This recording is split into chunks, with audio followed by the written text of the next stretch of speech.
Hello, Chris, and Shri Mataji. Hello, Dan. Thank you. Jai Shri Mataji, everyone. Shri Mataji, everyone who are watching our discussion. I want to tell you that this is the third installment with Chris KYRIACOU. We know each other for a little bit. I met Chris in Australia. I'm from New Zealand, which I'm not sure if everybody knows, but we are here neighbors. So our countries and our chakra belong to the same big chakra Muladhara. So I've always been interested in Chris and Australian Sahaja yogis because we are here, and we talked in the first installment about Chris. Memories from the beginning of Sahaja Yoga, how he get realization and stuff. But slowly, we go to the actual situation in Australia, which some of you know, some of you don't know, but definitely I meet a lot of people who know just bits and pieces. Some of them don't make up their mind. Some of them, in my opinion, make their mind just based on very small and little information. So I just want to tell you, people who are watching us, that those are our opinion, at least my opinion. So I want to ask Chris or my questions, and maybe others who come to my attention. So I want to ask Chris specific questions about what's happened now in Australia. So first of all, we have to define, I believe, to define the terms, to define the parts. What are the two groups, for example? So that one will be, if you don't mind, my first question to make sure that the people understand what it's about. All right. Thank you, Dan, for the opportunity. I also want to thank all the people that reached out to me after the first two interviews were posted.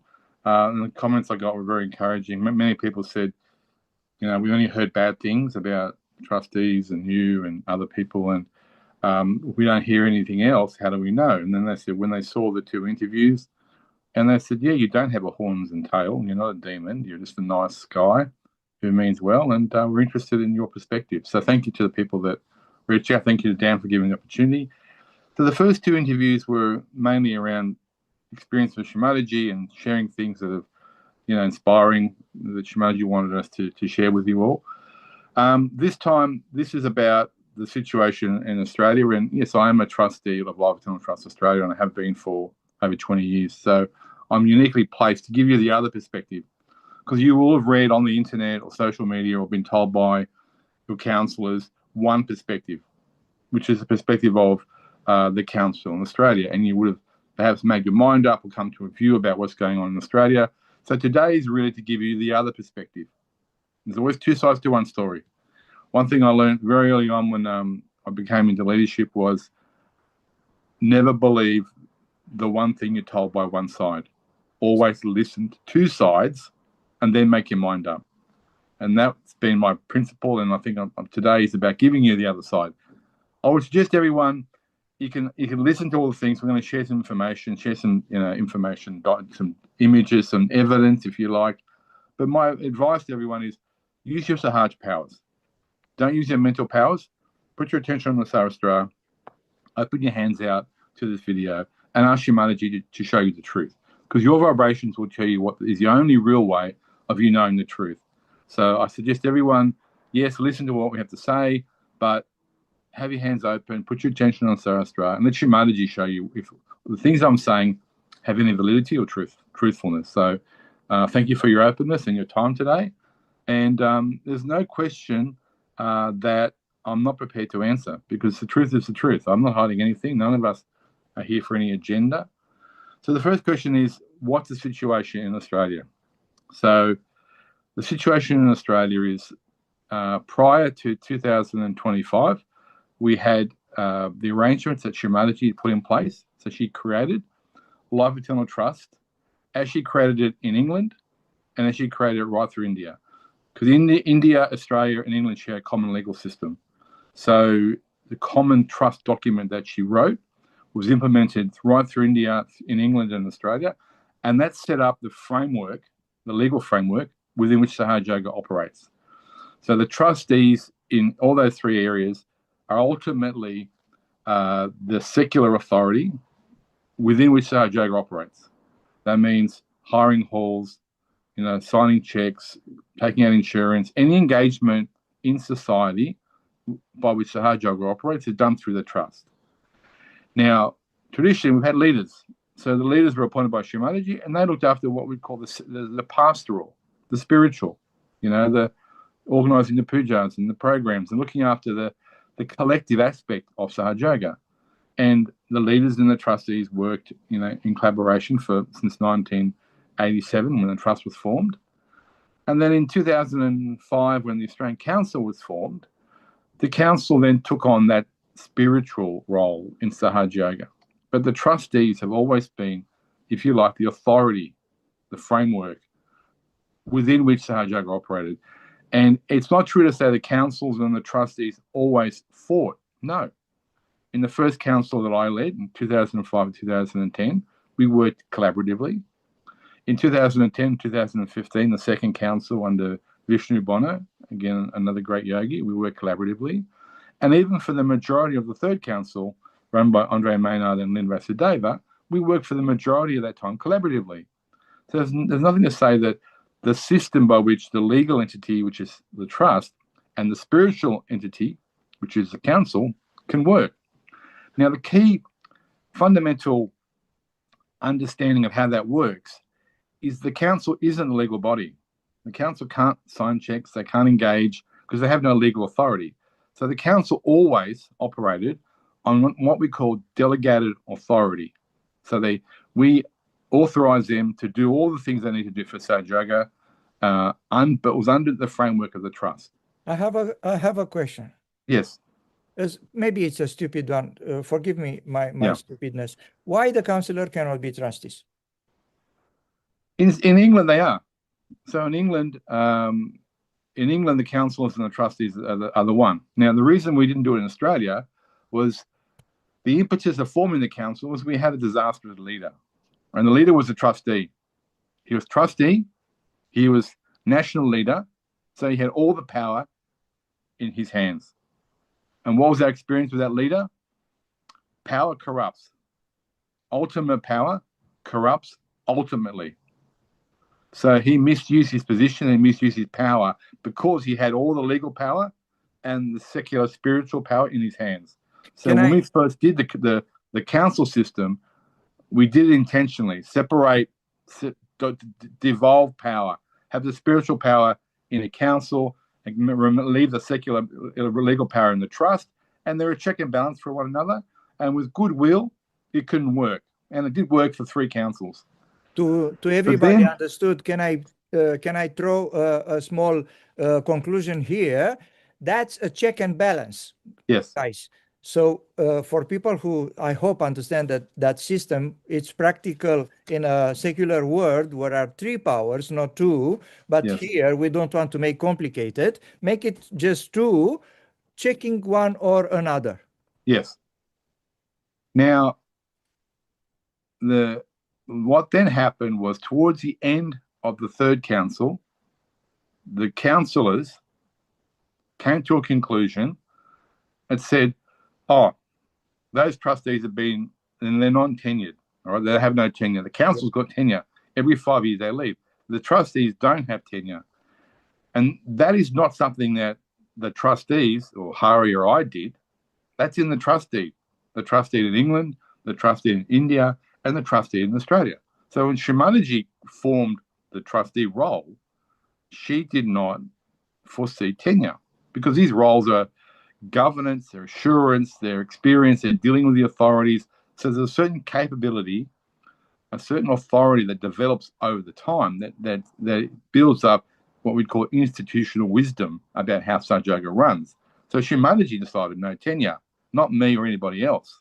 So the councillors came up with a view was, we don't agree with that anymore. We think the trustees should have tenure and the trustees should rotate. So what they did at the end of the third council is they unilaterally decided to try and remove the trustees. Mm-hmm. And they went to the collective and said, we think, the councillors, that the trustees should change, and we're going to have a mechanism by which we choose new trustees, and the trustees must resign, and they must stand down, and they must appoint the people that we select. So essentially a coup. The council tried to get rid of the trust. That was the start of the problem. What is amazing. What is amazing. And the trustees said, I'm sorry, we don't agree. We're a check and balance. We don't answer to you. We answer to Shri Mataji, who appointed us. Yeah. And this is totally, and it's not only morally and ethically invalid, it's legal. It's illegal. You're not an office holder. You can't dismiss the trustees. You have no authority to do so. And then this is where the problem started. Is that the council pitted itself against the trust, and then they said, "Oh, we represent the collective, and the collective, want you to rotate and have tenure." And again, we said, we understand. So what we agreed to do is we said, okay, there were at that stage there were 3 trustees, Ari, myself, and Craig, and we've been in the roles for 10 years, 20 years. So we said, yes, we need to plan for the future.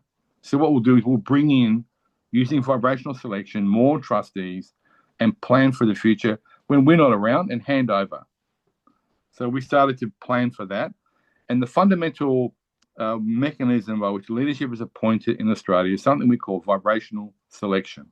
A lot of people, the word is very controversial, and lots of people, have different ways of interpreting it.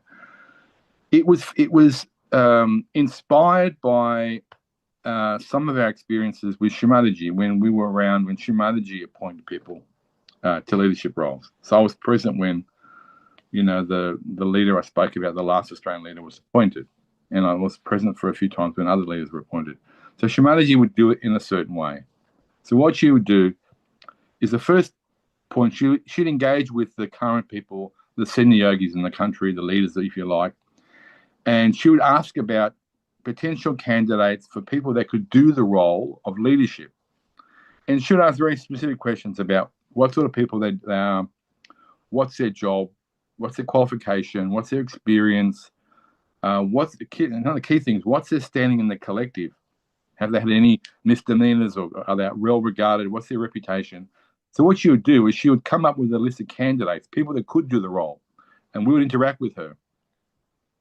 Importantly, the last step, when she appointed the role, she didn't appoint on capability, experience, our friends, all the things that human beings use.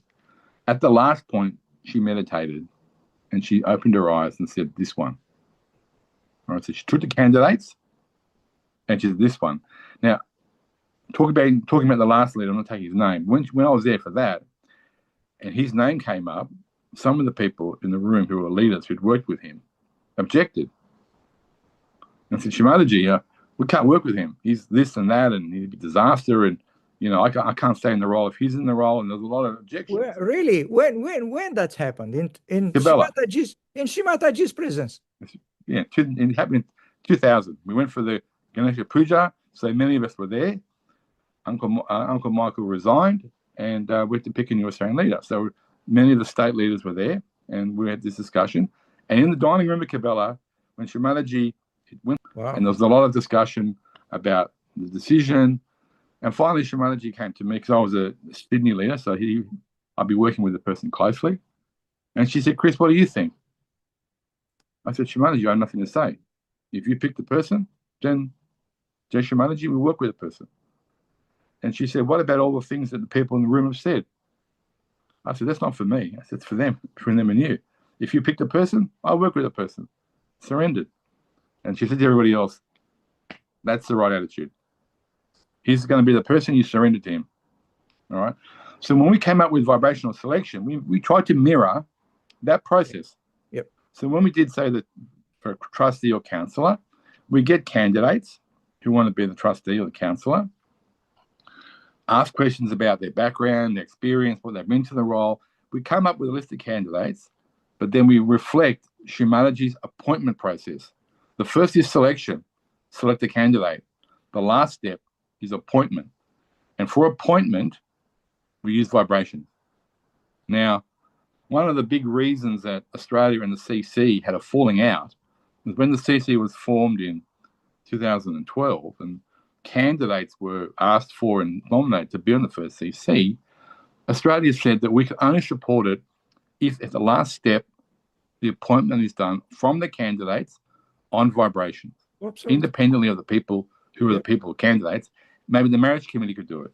People who are good in vibration could do it. But the last step of appointment from the candidates we proposed should be on vibrations. And the people around the CC at the time said no. And apparently, I think that's still the case. People are selected on, goodwill, from the people they know, experience, nominations, discussion, meetings. But from what I know, when they're appointed to the CC, it's not done on any sort of independent, vibrational selection. In Australia, we've tried to commit to that last appointment step. So then the third Australian Council ended, and we had this dispute about getting rid of the trustees, and then the selection of the next coordinator came up. All right, and we did the same process. Candidates who were councillors went for appointment. The names went in envelopes. It went into an independent group of yogis, who then did the selection, and somebody was selected by independent. Define independent. Was a group of yogis who aren't councillors, who aren't trustees, who are just respected elder yogis who have standing in the collective. And what we do is the people that check the vibrations of the envelopes, all right, after a puja, we put up 5 envelopes in front of the collective, one by one. 2 have a photo of Shri Mataji and 3 don't. Okay. And we get everyone to put their hands out and check vibrations. And then we collect the forms, and the people that pick the 2 photos, they have to get both right. They're the ones who then go into the Shri Mataji's room, and they check the envelopes for the coordinator's role. Yep. So that first step. The reason why 5 is important is you cannot guess 2 from 5. Yep. The chance of guessing 2 from 5. When the council do this, the council adopted our process, but they changed it. And they changed it from 5 envelopes to 3. Why 3? You can guess why 3. 30% chance of guessing 1 envelope from 3. Why they did that is for them. 5 is cannot be manipulated and cannot be guessed. All right. So when this coordinator was picked, it was 5. The people checked. The person was announced, and we just said, okay, this person's now is a new coordinator. It's fine. Well, from that point on, that person saw the trustees as what? The enemy. We're the ones who challenged him. We're the ones who took the complaint seriously. So then it became, rather than cooperative, it became combative. When that happened? That happened in around 2020. 2020. So that whole 4th Australian Council was competitive. Was competitive. The coordinator was always seeing the trustees as controlling, dominating, and in position to him. And then he started saying the council doesn't operate under delegated authority under the trust. We're independent of you. We operate under Shri Mataji's authority, even though he wasn't appointed by Shri Mataji. But all these things started happening. So it became a conflict between the trust and the council. Yet, the trust, even though we didn't agree with the decision, we kept trying to work with him. And it was a challenging time, but we kept trying to work with him. What then happened at the end of that council's term, they had enough, and they said, we want to get out of underneath the trustee situation. We are going to form the council will now form our own legal entity called Vishwa Nirmala Dharma Australia, VNDA. That way we have our own independent authority, we can collect money, we can sign checks, we can do all the things that the trust can do, independent of the trust. And they say, yeah, you own the properties and you own the money, so you can sign the checks and you can restrict yourself just to the narrow aspect of property management responsibility. And we said, well, that's not what Shri Mataji wanted. And the most important thing in the whole thing about the council forming VNDA is we went to them and we said, this has happened twice before in our history. You know, leaders wanting to have their own authority, not just spiritual authority, but, you know, legal authority. It's natural for people who want the power to have all the power. So on 2 occasions in our history, former leaders tried to form Vishwa Nirmala Dharma, once in Melbourne and once in Canberra, during Shri Mataji's time. What happened? Shri Mataji stopped both times. She said, I don't need 2 legal entities. I've got the trust that I created, and I've been nurturing and looking after it. So she stopped it. She told both of the Vishwa Nirmala Dharmas to stop and not do this. And it's good yogis, they listened. So we went to the council this time and said, this has been stopped twice by Shri Mataji. We cannot support this. It's against her will. And they disagreed. And they said, oh, that was that VNDA. This VNDA is different. So this one's much better. And in those days, the trustees were better behaved, and we need to do this to get outside of your authority, your control. But we fundamentally said, what you're doing is not what Shri Mataji would want. She stopped it twice, and you're going to split the collective because people have to choose between Shri Mataji's trust and your Vishwa Nirmala Dharma. And what? And they said, we've committed to this and we're going ahead.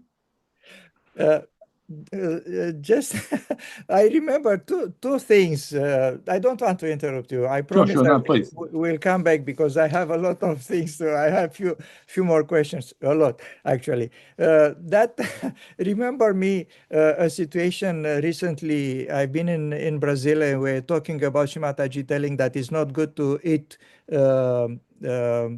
beef, meat. Yeah. One of the answer, because beef is quite popular in South America, not only in Argentina, but looks like in Brazil as well. And they said, no, Shri Mataji talk about the European cows, not the South American cows. So you cannot argue with this kind of arguments. And something else I want to add here, which is very hard to believe for me, but looks like it's happened. Why Sahaja Yoga? It's mirroring the outside world, the like world, so instead of us being together, because we have this invention of check and balances, take it from the outside world, because we realize that we are human, but we are, on the other hand, we are Sahaja Yogi. All right. So I have an answer to that. We should be better. So I have a view of that, on my position. All right. Shri Mataji foresaw this. There is a letter that was a summary of a leaders' meeting in Cabela, and she told all the leaders who were present, and we shared this letter with our collective, and Shri Mataji specifically said, do not do to me what the other followers of Christ and Muhammad and Buddha did, which is divide and split. You must promise me, she told all the leaders, that you will never do this and you'll never split, and you'll keep Sahaja Yoga as I created it. So Shri Mataji saw this, she asked and mandated to us not to split. Now, whatever the issues you've got, stay together. And we shared this letter to our Australian collective before the split happened. People didn't listen. Now, why does this happen?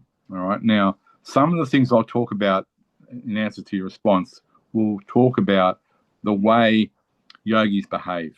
And, what happened, when they decided to, that they were going to commit to start VNDA as a separate legal entity in parallel.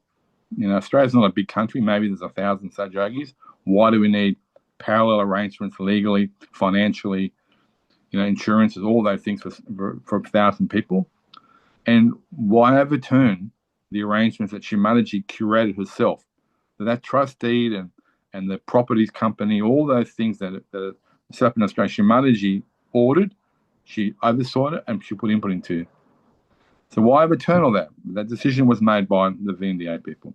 Then what they did is, from that point on, in all the states in Australia, the councils would get up every week and start talking against the trustees.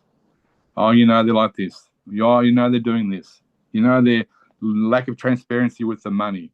Oh, the property company that owns all their properties has private interest. We will talk about those questions. Yeah, we'll talk about that. They started doing all that. So they started to prepare the ground to divide the collective, to recruit people to their cause.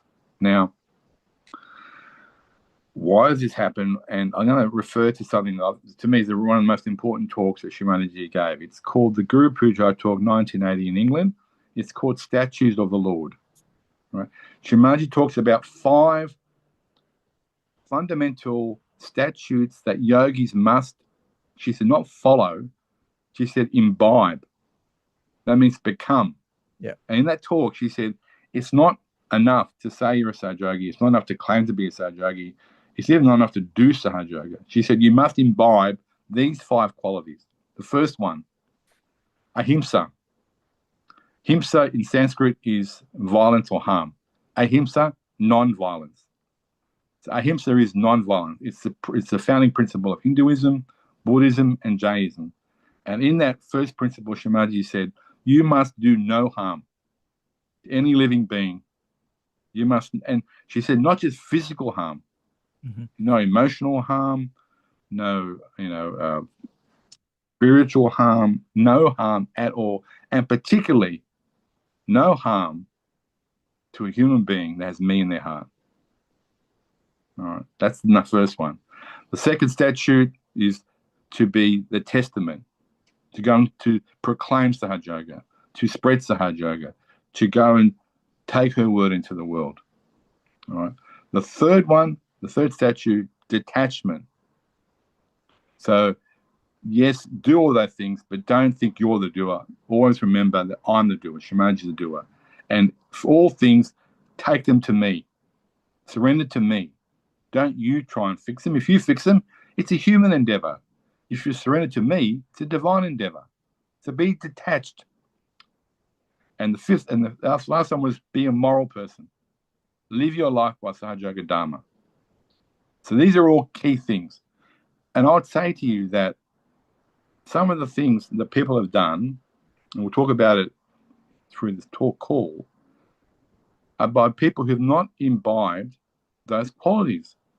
Because getting up every week at a program and saying these guys are no good and they're doing the wrong thing and they have private interest, and they'll use very manipulative language to create an impression that something is going on when nothing is going on. So one, they're doing harm to people, us, by implying that we're doing the wrong thing. Two, they're not detached. If they're detached, they write a letter to Shri Mataji saying these trustees are this and that, put it on the altar and pray. They're not doing that. They're forming a new entity and they're changing things through their mental processes. And is it moral to split the collective and to attack your brothers and sisters because you have a disagreement? So, in my view, all these things have been done in a sense by people who haven't imbibed those qualities and are acting out of whatever their motives are, but they're not Sahaj motives. That's in my view. People can come to their own conclusions. Just a thought come in my head listening to you. First of all, I don't want to have the impression that doing that discussion with you is not an interview. I want to present only one side of the story. So believe me that I'm talking with the people who are listening to us. I was talking with some other people from the other side, should I call it, and they don't want to talk. So I want to present both sides because now listening to you, I imagine what are their contra arguments. Probably they will say that they will want to show the truth. They will twist these five qualities, Shri Mataji said, in their probably side. So we have to answer like All right, I have one. in I their have some answer shoes. to that. So the thing about the trustees, started towards the end of the Fourth Australian Council, but maybe 7 or 8 years ago, people in the collective started agitating against the trustees about there being no tenure and that there's lack of transparency, and so the agitation's gone on for a long time, just quiet in the collective. And at all points, whenever these questions came up, we had meetings, at Balmoral, at Fitzroy Hall, at Burwood, and we made ourselves available to the people that had these allegations, and we answered all the questions honestly and provided whatever evidence that they wanted. And the people that presented these allegations, it wasn't done as a brother. It was done shouting, aggressive, accusational. They were trying to put the pressure on us that we'd leave. So it wasn't done through any honesty. And what then happened, so the split happened, and what they did is the VNDA people, the core people, so the core of the VNDA, what they did is they compiled all the complaints, all the allegations, every little thing that they thought we'd done wrong. It was compiled, every big thing, little thing, every allegation, everything. It was compiled in a 45-page legal complaint about us to the legal authority in our state. All right. So if you show just quickly the VNDA complaint to the New South Wales Department of Fair Trading image, I've sent you the front page. If you just show that image very quickly, just to prove what happened, this is it. You can see at the top, Department of Fair Trading, New South Wales Fair Trading. That's the first page. Urgent request to investigate and intervene in fundraising covenants of Lifestyle Trust. So it was a complaint. All right, official. 45 pages of this was compiled. All right, you can stop sharing the image. And in that 45 pages was every complaint about us. All right. And now what then happened is they asked the people that go to the VNDA people to sign it. And apparently, I haven't seen the completed version, but they claim 200 people signed that complaint to send to the government. I'll ask you to show the next one, VNDA complaint to the New South Department of Fair Trading seeking prosecution. So show the next image. So it wasn't just we've got a complaint against the trustees and we want you to investigate them. In the complaint, I'm showing you now, the complaint says, pursuant to the powers in the Charitable Fundraising Act, it's recommended that the Attorney General institute prosecuting legal proceedings against the trust and the trustees. Wow. Prosecution.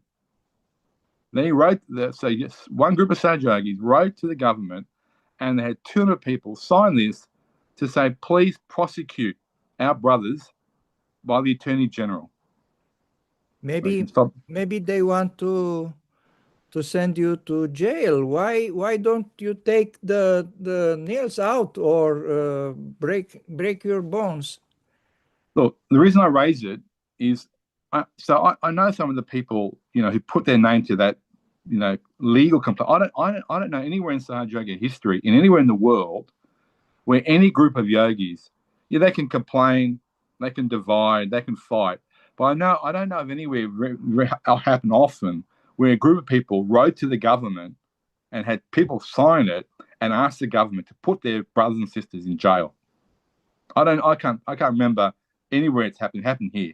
And I spoke to some of the people. So some of those people on the video, I've known them. So I spoke to them. I asked them all this question. I said, if in Sakara form, if Shri Mataji was in Burwood, would you take that Department of Fair Trading complaint, go to Shri Mataji and say, Shri Mataji, I'm going to sign in front of you this complaint to the government to put my brothers in jail. So would you do that in front of Shri Mataji? And they said, no, I wouldn't have done that. So I said, but you did it in Shri Mataji's Nirakara form.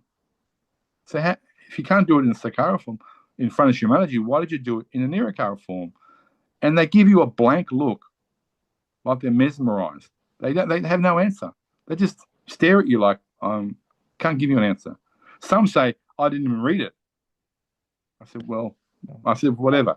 So the reason I raise it is that complaint was sent about 11 months ago to the government, I'm free.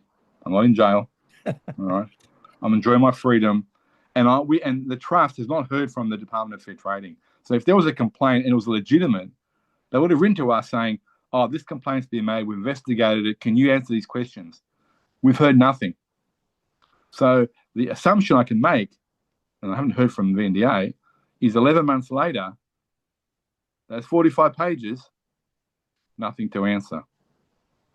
No one asked you from the government any questions? No. No one come to knock on your door? Are you No. sure the background behind you, Nothing. it's real? Nothing.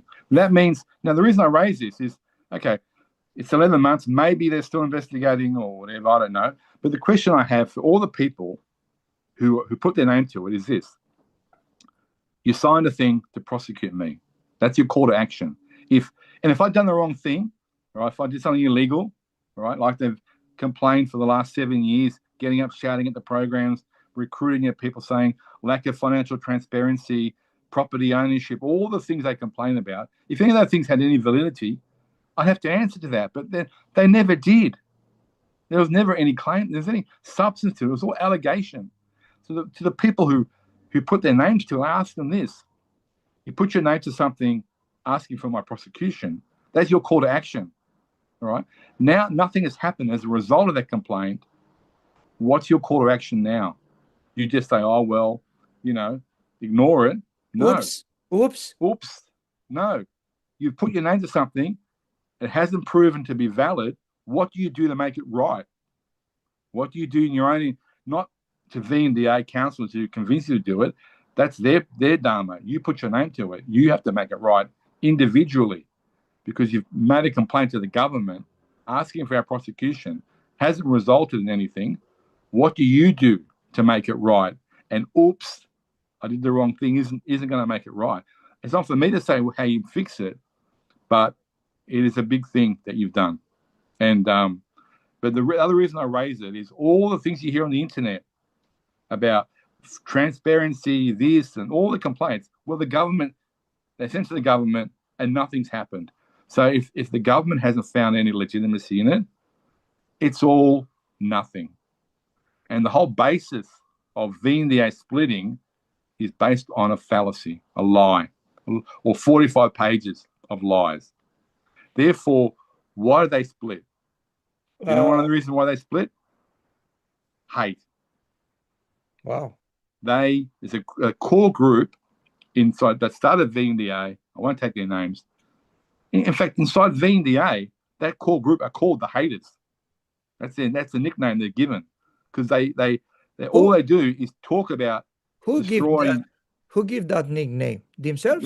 Inside VNDA. Some of inside VNDA, there's a hardcore group that hate the trust. And most of the yogis that go, they go because their friends go, they go because their kids play with other friends, they go because it's close to their house. Most of them go because it's just convenient. They don't buy into all the hatred. And you go to the program, they say you see the haters at the back plotting and talking about the next thing they're going to do to try and destroy the trust. So the haters, as the term is, they that's why they did VNDA, is they hate the trust. Right? Now, very famous talk, Adi Shakti Puja, 2007. Shri Mataji was in a period of not talking, but in 2007 she spoke at Kabbalah, and she said the one principle of Sahaja Yoga that's the core of everything I do is love. And she spoke for the whole talk about love. There's no love inside VNDA towards the trust. They hate us. And how do I know that? Because there was a WhatsApp group in Australia that's called the Sahaja Yoga Men's Cave. All right, Men's Cave is in Australia. It's a term where men go to a shed or someplace and they do work together, and it's what they call a psychologically safe space, supportive. So we created a WhatsApp group called the Men's Cave. I was part of it.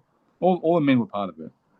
But then as VNDA started, people who were in that group started to get aggressive and insulting of me and the trustees. So I said, not for me anymore. I'm not here to be abused. So I left. And over time, more and more reasonable people left. So that Men's Cave now is only of people who hate the trustees. And all they talk about inside our forum is about hate and how they can destroy us and the next thing they're going to do against us. So if we are imbibing the statutes of the Lord as Sahajogis, if we are real Sahajogis in love, what's that group doing? And so it's not for me to judge. I'm just sharing what I've experienced, what's going on, and I don't hate anybody, even the people that have been all this stuff. I have no hatred of anyone. That's my question. I wish them all the best. That's my question. My next question. Although I prepare a different list of questions, but now come differently. So come other questions. So you said that they are, and seems that through everything you said and through everything I know, that what you said is truth about how they feel about you, one side to another. So first of all, I have two different questions than I prepare. One is what you told me now, Chris. It's your opinion, your personal opinion, but I have the feeling, because I know a few other people, there are a few other people who are behind this way of thinking. That's one. And secondly, how you answer to their hate. You also hate them. You believe that I'm sure that's a core of people. Many, like you said, they didn't read the 44 pages, or maybe it's convenient. So I'm sure, I very much hope the majority of people who are with VND are just conveniently go there. I have a friend who go from New Zealand to Australia and go there. The answer is, I go to the collective. All right. Now, to that question, it's also most misinformation that's been shared, but I think it's more than misinformation. It's a lie. So what VNDA says, we're the collective. We are, in fact, I've heard the numbers where they say we are 90% of the Australian collective. They told the CC that, they told the country leaders that. They said everyone's with us. So if you want to engage with the Australian collective, you must engage with us, because one, we are the council, and two, we represent the collective. All right. Now I want you to show the images called Sahaja Yoga Balmoral Puja. All right. So you can share some of those images. So this was Balmoral Puja of Easter of this year. All right. Now they say 10 people go, or 15 people go to Sahaja Yoga Australia Lita. All right. This is Balmoral at Easter. There were 200 people, more than 200 people registered.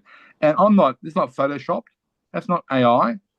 They are yogis who go to Sahaja Yoga Australia, Life Eternal Trust, Balmoral, Shri Mataji's collective property. Everyone is always welcome at Shri Mataji's properties. We always say that. Please show us. All these people who come to Balmoral and Burwood, they've all decided that they don't want to be part of a split. They've decided that whatever the problems, we surrender. They didn't tell me. They say if there's a problem in Sahaja Yoga, you surrender to Shri Mataji, and if Chris and Hari and all the other trustees have done the wrong thing, let Shri Mataji sort them out. Who are we to try and correct them or to hate them or to fix them? So the view that you go to the collective, you go to VNDA, as I showed you, that's not true. The collective is unfortunately split. In my view, there's probably a big section that goes to us. There is a big section that goes to VNDA. And you know what? The sad thing is a big section that stay home. And they say, well, if the trust and the council split and they're divided, I can just stay home and meditate locally with my own friends. So there's a lot of people that don't come to either. We call them non-denominational people. They just stay home. And that's a shame. But the fact that the CC only recognise the VNDA as the Australian collective, I've just shown you, they're disenfranchising a lot of people who don't go to VNDA, who've made a conscious decision that what V&A did to split the collective is wrong, and that they want to stay within Shri Mataji's framework. Now, I think one of the questions was, is it true that yogis are restricted or not allowed to go to Shri Mataji's properties? Untrue. 100% untrue. All the notes that we send out about Burwood and Balmoral and Wamaran, we intentionally, at the bottom of every communication, we always say all yogis are always welcome at all of Shri Mataji's properties. And we mean it. And lots of times, V&A people, they go to both. They come to our properties, they go to there. We have no problem. We have no problem. Now, they created this impression because when we were having the Guru Puja in Wamaran last year, right, the V&A people, they sent the invitation to the puja at the Lita property. And we said, this is not allowed. We said, it's the property is owned by Lifetime Trust Australia. We are the legal entity and the spiritual entity that runs events. Resend your invitation. And at the bottom of the invitation, just say that this event is organised within the framework of the trust. Everyone's welcome. Couple lines on email. Does it sound very onerous to you, or impossibly hard, or that it's a religious war that's going to split the collective? It was for them. They said, we refuse to send an email that says you are the owners of the title holders and the event is under your framework.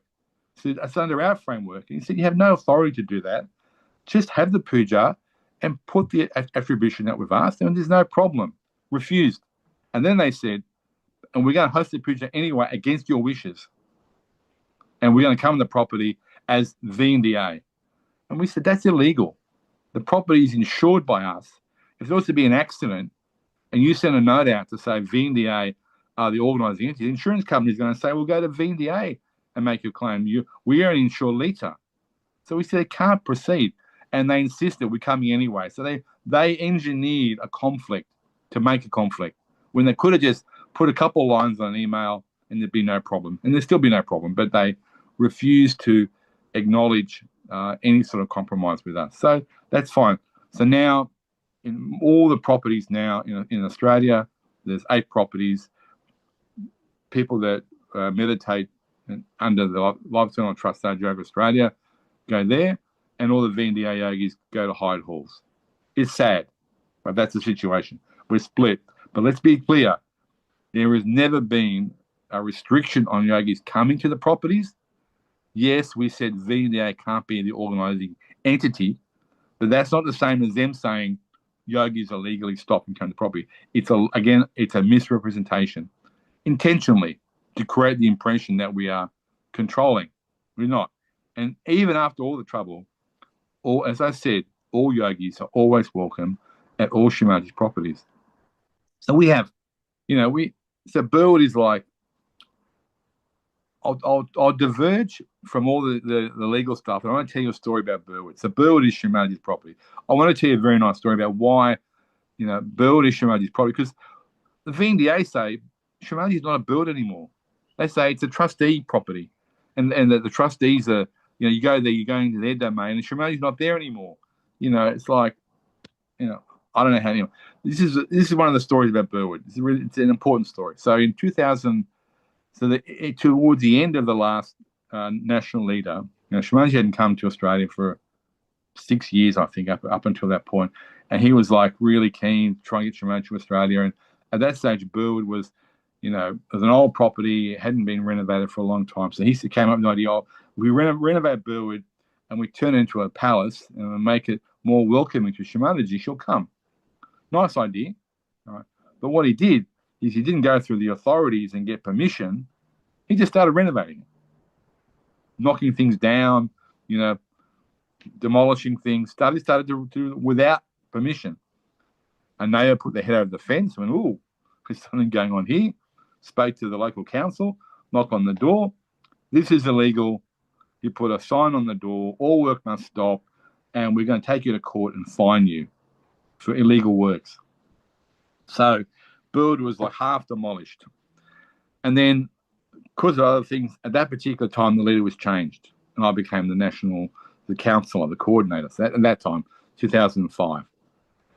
So everything changed, and then about June of 2005, I got a call. Hari was a Shri Mataji in Genoa, and he rang me. He said, "Chris," he said, "this is the best news possible." I said, "What is it, Hari?" "Shri Mataji wants to come to Australia for a long time, for months, in 2006." And she said, "I want to go to my home in Burwood." And I said, "Hari," I said, "That's great news." I said, "What we'll do, we'll hire a palace somewhere by the ocean or by the harbour. We'll get a beautiful home, with all the amenities for Shri Mataji, something fit for the goddess." And Hari said, she wants to come to Burwood. I said, "Hari, the Burwood is half demolished, and we're going to court. This could be months and months and months of legal battle, and we can't touch the house until we resolve the problem." So he says, "Oh, okay." He says, "I'll go back and explain." So he went back to Shri Mataji. He called me. He says, "Chris," I explained to Shri Mataji, and she said, "I want to go to my home at Burwood." And I said to Hari, "It's impossible." I said, how do we do this?" And Hari said to me something I never forgot. He said, "I'm not a Christian." He said, "I've gone in twice now to Shri Mataji and asked her, and twice she's told me Burwood. And you're telling me no."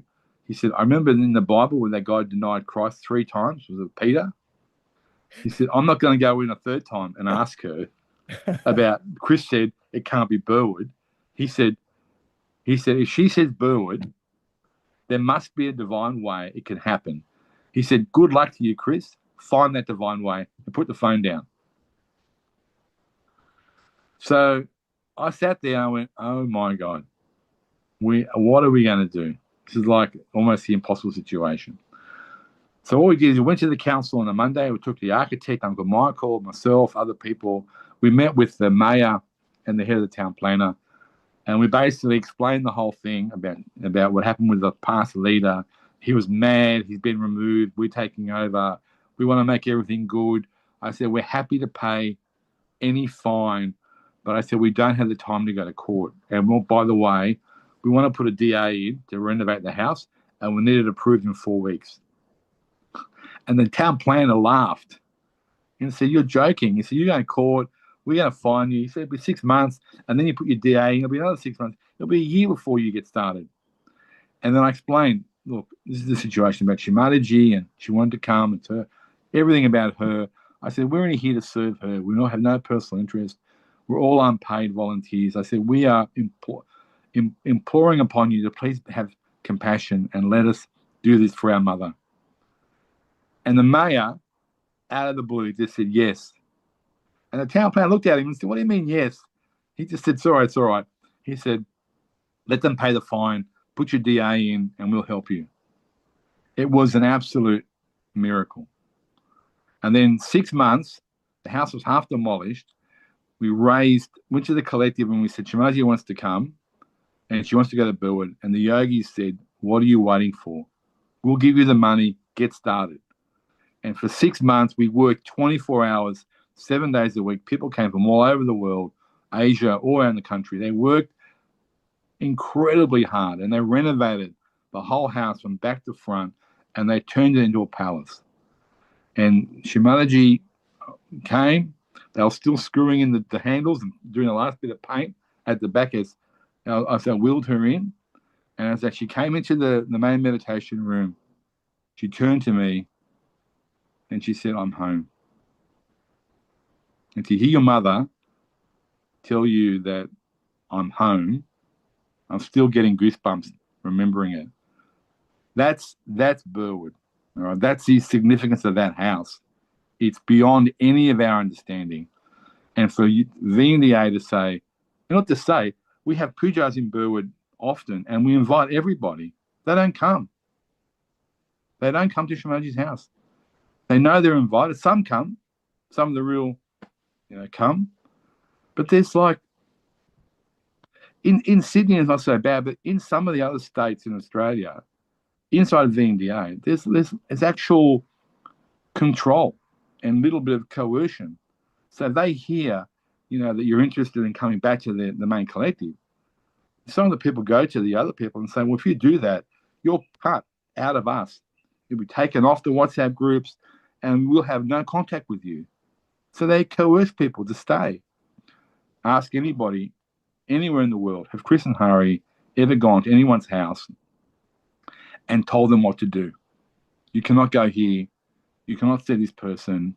Your freedom is being impinged because of my views about something. Never happened, and it will never happen. Yeah, it's happening in VNDA, and people don't come to Burwood because they say it's Chris and Hari's house and Shri Mataji's not there anymore. It's madness. But I cannot do anything other than to say people are always invited, and the door of welcome to Burwood and Balmoral and Wamaran and Gidgegunup is always there. Everybody, if they so choose.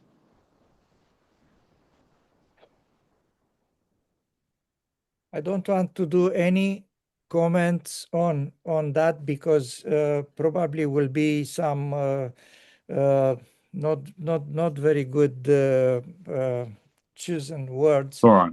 One of your questions was about the VNDA claims the trustees have private interest and ownership of collective properties. Who are the actual legal owners of the properties? Okay, right? just 1 second. Sure. What I propose to you is to stop here for that installment, if you agree. Sure. Because you answered to some of my questions without me to put it, but I want to make some order in them and also do some comments, especially the one with coercion or with comfortability. It's horrible and a horrendous one. So probably the reason we're talking together is because I'm exactly the opposite of the people who are following blindly something. I've never ever listened to people who said you have to do that, you have to do this, or coercing or afraid of not being welcome somewhere. I'm very happy with the situation I have with my wife Sahaja Yogi, with few other people who I always can count on. So it's really not easy to understand the people who are following blindly some directions. Again, it's difficult to understand. But Dan, as I said to you earlier, I know people have been in the collective for 40 years. I know everybody. So I don't hate anyone. I have no bad feelings towards anybody. And I understand some people, it's hard to be able to stand up when someone is sort of, telling you that if you go there, we're going to cut you out of our social network. It's hard. Or the Sage Yoga is all about community. So you have to make a choice. Do I, just go along and go do the easy thing? Yes, I'm not a hater like they are, but it's just easy. I understand it's not hard. And you know what? When we first split 18 months ago, when they went to form the Arista Puja at Bundilla, lots of people rang me who told me that I've been asked, so-and-so has asked me to go specifically to Bundilla and not go to Balmoral.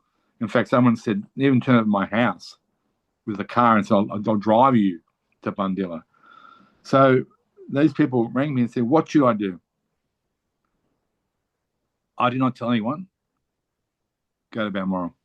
I told everyone, you must decide in your own guru principle what you think is pleasing to Shri Mataji. That's all. I'm not going to tell you to do anything. I know Hari is the same. He got lots of people, especially in the community, rang him and asked him, Hari, what should I do? And he said the same thing. You have to follow your own guru principle. You do that which is auspicious and pleasing to Shri Mataji. Because one day, as we said earlier, we'll have to give our story and we have to answer to Shri Mataji. So everyone who makes those decisions, I have no hard feelings. You do as you think best. But I do not appreciate the implication that some people have told me that they feel pressured to go to the VNDA thing, or that they're in some cases, even threatened with exclusion. So that's what's been reported to me. Obviously, I don't go to VNDA, so I don't know, but that's what people have reported to us. I can only take them at their word. And we're all free to do as we sing. They're doing their pujas and they're doing their programs and they're spreading Sahaja Yoga as we all understand Sahaja Yoga should be done. So they're not doing anything ostensibly wrong, aside from the fact that they've split Shri Mataji's collective. Now they say we haven't split the collective. We've just formed our own entity, and the trust engineered the split because they wouldn't accept what we did. So it's trust's fault. We haven't split. We've just stood our own feet, our own principles, even though the Department of Fair Trading said most of the stuff is not valid, but still, it's our freedom to separate or to stand on our own feet and do our own thing. Well, I go back to what Shri Mataji said to those leaders. Do not do to me what the others have done to Christ and Buddha, is to separate and to split. Nothing is that important. And as we've already demonstrated with that complaint, there's been no illegality. There's been no impropriety. In that men's cave thing I spoke about, that WhatsApp group where they all, one person who left it says like a mafia. They sit around plotting your destruction. That's all they talk about. Is, what can we do here? What's the new angle? So he said, I didn't come to Sahaja Yoga to be part of some organised, coercive thing. So it's sad that people think that they can do that. Now, the principle that they follow is an old human one, and that is this: the ends justify the means. So they think the end, which is to get rid of the trust and the trustees and to implement the council, that's a good end. Some people may say it's a good end, but the ends do not justify the means, because when you start doing all those things that go against the statutes of the Lord, the hatred, the misinformation, the lack of moral validity, it changes you.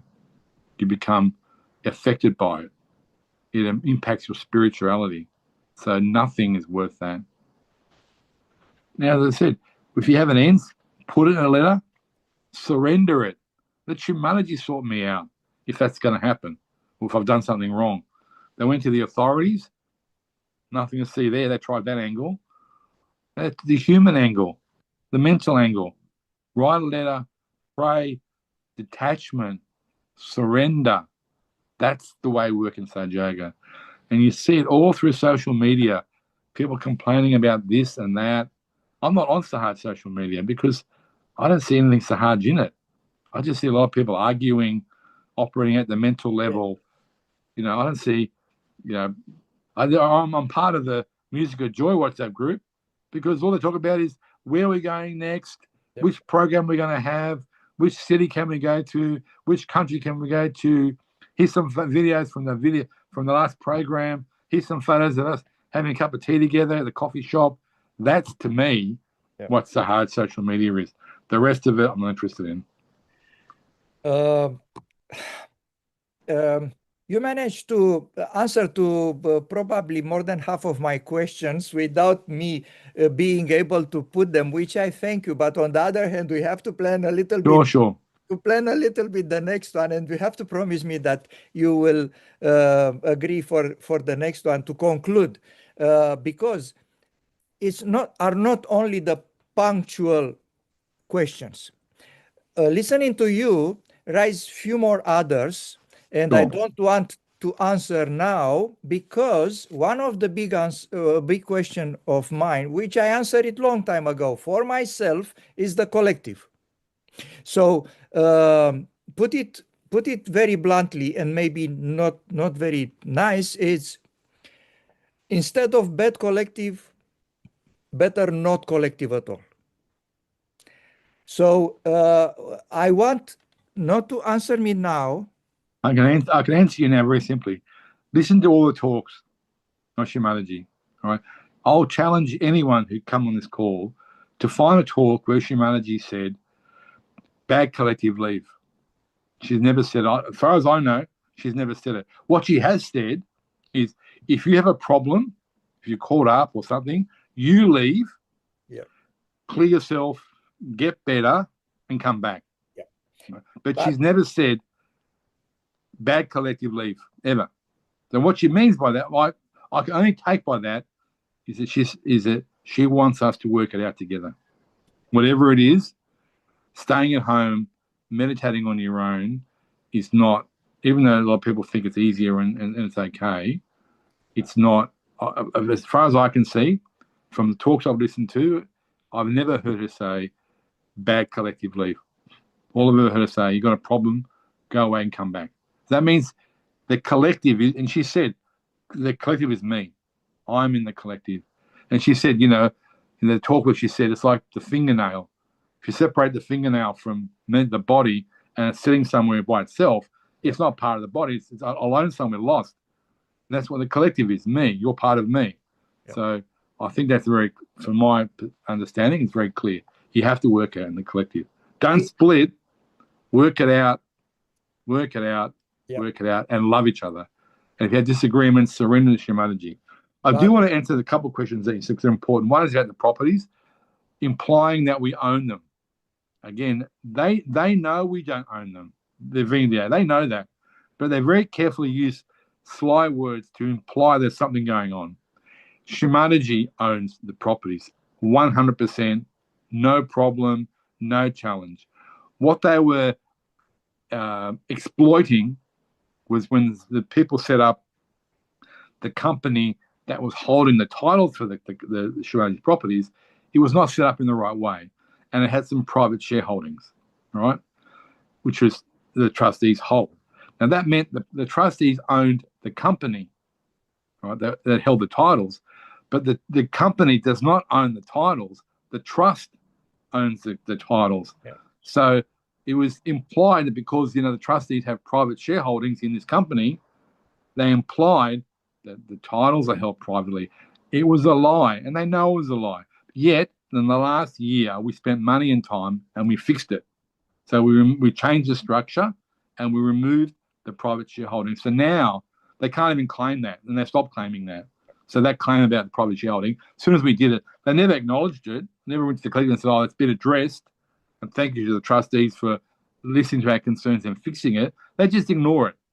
And that's the style with VDA. Anything good that we do, tours, whatever is good, ignored. Anything they think is bad, that makes us look bad, amplified.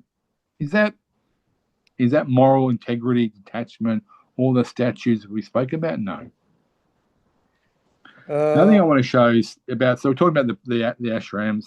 Should we go for the next time with more conversation about that with some pictures and stuff, or do you want to continue now?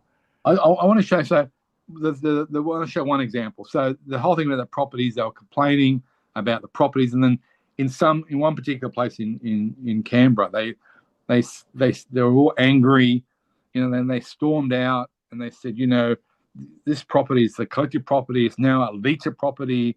It's not a collective property, and we're leaving the property, and we'll come back when all this madness is over, when it can be, a council property. All these words, a lot of anger, a lot of accusations. But I want to show you something. I want to show the photo of a skull and ashram, how it was left. All right. Now, these are Sajogis. This is Shri Mataji's property, her ashram, and this is the state that they left it into us. Now, they might think, it's the trustees' work, it's their problem. But is this an auspicious way to leave your mother's house? Let's show another one. There's another photo there as well. And inside the house, there's this, junk everywhere. And also, there's stuff, all the stuff they didn't want, they left. And they took all the furniture. They took all the Shri Mataji's Puja silver. They just took it all. They didn't have the ownership titles. They didn't have anything. They just assumed we're the collective. It's collective property. It's ours. And they took it, no permission. Now, It's inside a litter property. We're the custodians. It was illegal, but we said fine if they want to take it. Now show the photos of how it was restored. So it was left junk, rubbish everywhere, and over the last 6 to 8 months, the yogis who are still loyal, who are still inside yoga Australia, have started to do restoration and renovation. To show some of the other photos, and I only show this because words are easy. You can say whatever you want, make any claim you want, right? These images are making real our intentions. What do we want? What do we stand for? This is what we stand for. Auspicious restoration of Shri Mataji's house for collective meditation, to create an auspicious place to welcome our mother. And to me, this is what we stand for. And the photos I showed you in the beginning, the rubbish and the junk, well, you can make your own assumptions about what that reflects upon the people who left to form VNDA. To me, the words speak 1,000 words. I'll say that. I'll end on that point. So yes, we've been going a while. We can probably end it. I will take some feedback from people if you want. We've spoken for some time about some of the issues. If that's enough, if people want to hear more, happy to go into more questions. As I said, I'm open to answer any questions. I have no problem because I haven't done anything wrong. Well, Hari hasn't done anything wrong. Yes, we've been in the role for a long time, and that wasn't a decision I made. It was part of the trust deed. But, you look at the UK. There have been trustees in the UK there 45 years. One of the councillors and trustees in the UK is on the CC. He's been on the UK Council for 20 years. If the CC has got such a problem with us, well, they're not applying the same logic to the UK, but just Australia, because we're the enemy. We're the ones that have been continually targeted because of the reasons I spoke about earlier. Yes, you basically answered to nearly all my questions, but I still have some, but it's not about me. If we get some other feedback, and if I find something, now I cannot think about. If you have any more pressing questions, let's get them over with you. Anything pressing? I'm just looking at your questions. I think we've done most of them. My questions are not punctual about the situation, because I understand it better. Actually, that was the reason for we started that conversation a while ago, when I said, please, someone illuminate me. I'm here in New Zealand, very close to you. We are both part of Muladhara. I have to know. I have to make an effort to ask everybody about that. Like you said before, you ask always all the parts. But I still have a problem with the collectivity, which it's more spiritual, philosophical question, which I don't want to start it now. There's one very important thing I have to say is one of the biggest claims the CC have made against us and the yogis that go to VNDA. One of the things one of the core issues, besides the fact that they hate the trustees, one of the things they say is, you got rid of the council, and you removed the council, and the council represent the voice of the collective, and that the collective feel that our voice has been disenfranchised by you removing the council. We support the council. That's been a constant criticism of what we've done. Yeah. Now, my answer to that, is this. As I said at the start, we worked with the council since 2005. There was nothing to say that the trust in the council couldn't work. But our observation, particularly with the last two councils, was all the same problems that national leaders had, councils have. Authoritarian, hierarchical, controlling, being people that intervene in people's lives. So all the same, and some, the being aggressive and all. So we came to the conclusion, besides the things that they did with VNDA. So when after VNDA split, we could have said, okay, well, let's form a new council on Lita's side to represent the collective, and all the things that people who join VNDA want is collective voice and collective representation. And the council is a body from the collective. And you know what? All the yogis who joined, all the yogis you saw in the photo, they said, you know what they said? We don't want any more kings and queens.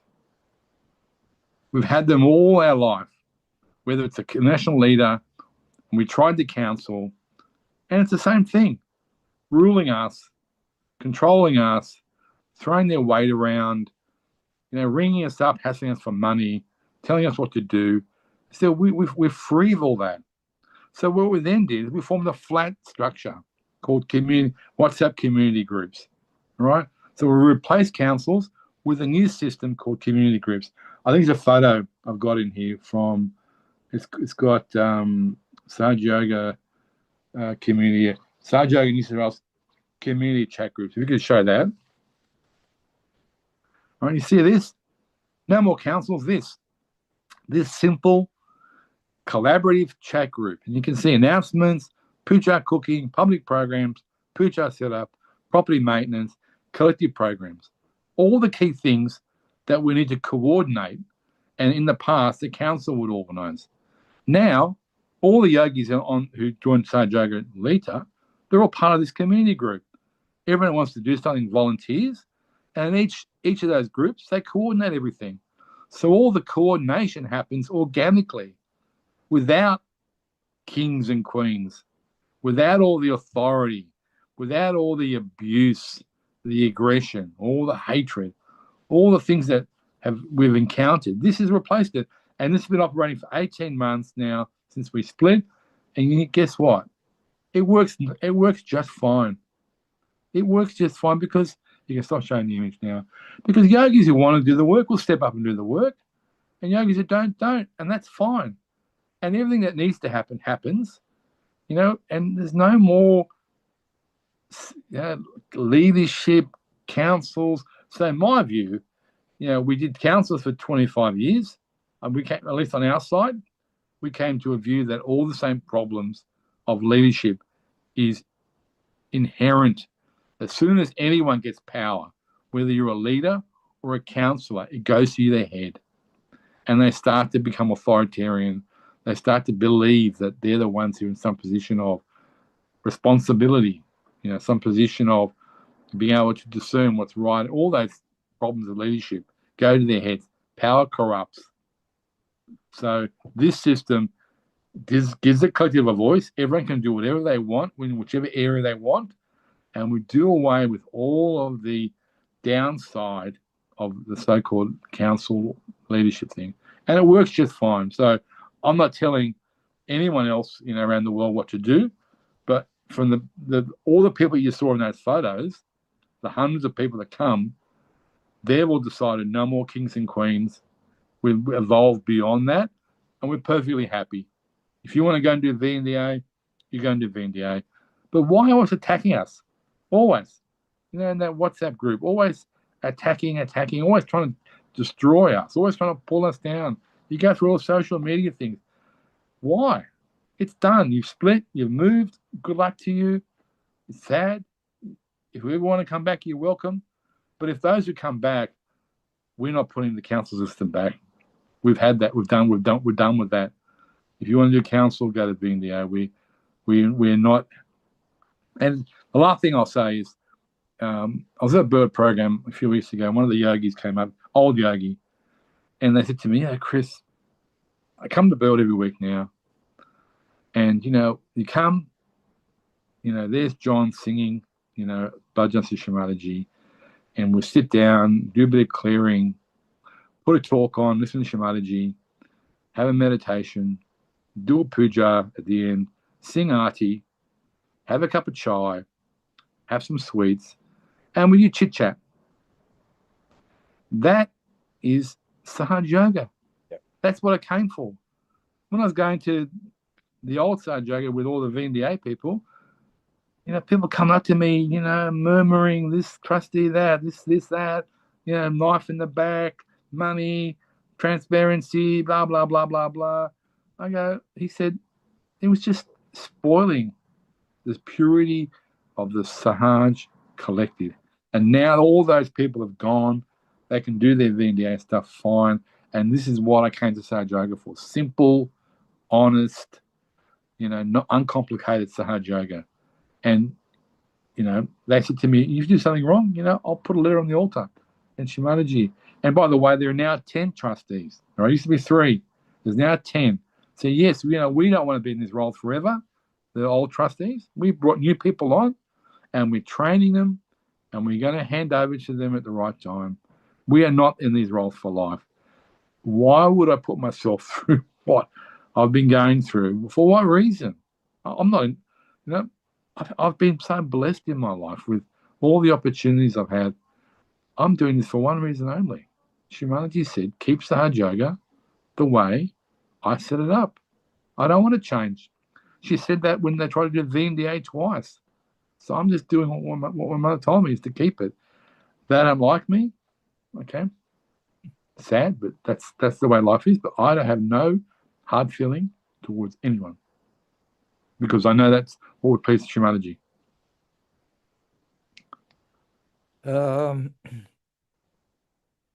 Yeah, very difficult to say something more. I think we've come to a very poignant point. I'll thank everyone who's got to the end of this long interview and have lasted to the end. We commend your perseverance. If people from the VNDA side listening to this, are angry about, this is one thing or one thing, this is not intended. I'm not trying to destroy anybody. If you want to do VNDA, good luck to you. I have nothing to say. All I'm trying to do is to present the other side. There is always, remember I said at the start, there's always 2 sides to every argument. Listen to both sides and make up your mind about what you think. But the most important thing is, I tell people, the most I said, if you want to go to VNDA later, put 2 letters on the envelope, ask Shri Mataji. I'm not telling you anything. Ask Shri Mataji. And on that point, we surrender to our mother.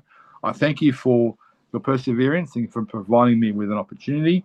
And I thank about all the Sahaj Yogis, to Shri Mataji inside of you. She's in your heart.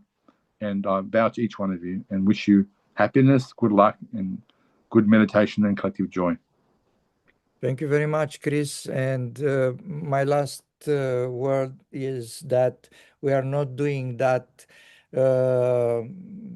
broadcast to do any escalation of the situation. Our discussion start naturally, organically, because we feel like we have to say that.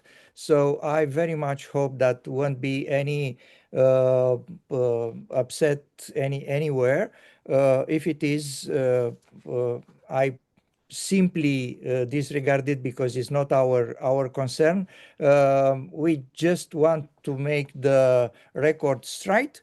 Everybody have to listen to every opinion. I still want to discuss few little details and few little general stuff, especially about the collectivity. So the relation between the person and the collective. When the collective is not very good, because Shri Mataji said about that, why you don't tell me? Why you don't tell me? Why you don't tell me? 3 times told them. I have to come here and find myself. Why you don't tell me? Anyway, so if you agree, I'll refer people to because there's a talk in Melbourne in 1992, Devi Puja. It's a very difficult talk.